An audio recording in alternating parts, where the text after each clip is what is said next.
هلو يا حلوين، حابين تاكلوا تبولي لذيذة زي هاي؟ أكيد عندي في طبخاتي على مزاجي. يلا نحضرها. أول شي بنجيب البقدونس اللي هو شي أساسي في التبولة. بنجيب 2 ضمة بقدونس، بنغسلهم وبنقيهم مزبوط مزبوط حتى يصيروا زي هيك، وبنشفهم. وبنجيب نص ضمة نعناع، أقل من النص بشوي، يعني تقريبا قد هيك.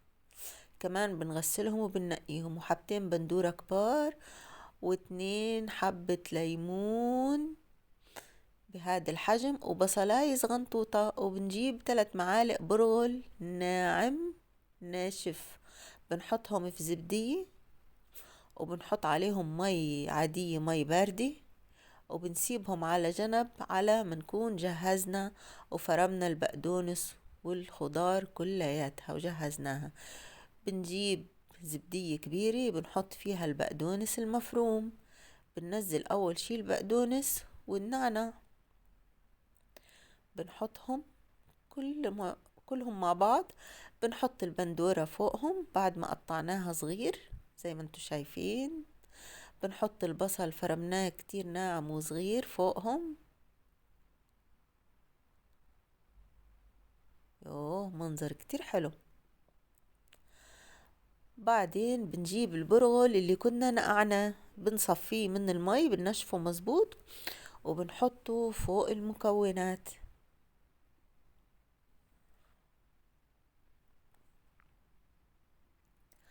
بنكون عصرنا الليمونتين، بنجيب عصير الليمون وبنحطه فوق المكونات، وملعقة ملح صغيرة.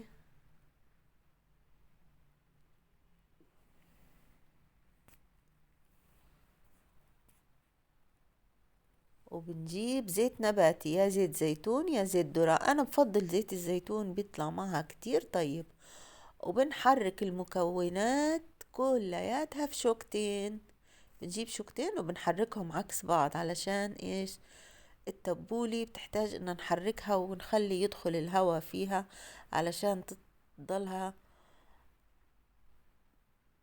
حلوة ومنظرها زي ما انتو شايفين. بنحركهم كويس لحد ما تصير زي هيك.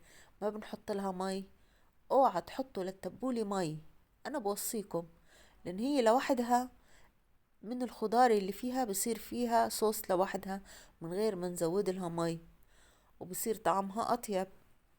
أنا طبعا زينتها بكم شرحة بندورة، على كم خساية، على قشرة ليمون، عشان يصير منظرها يعجبكم.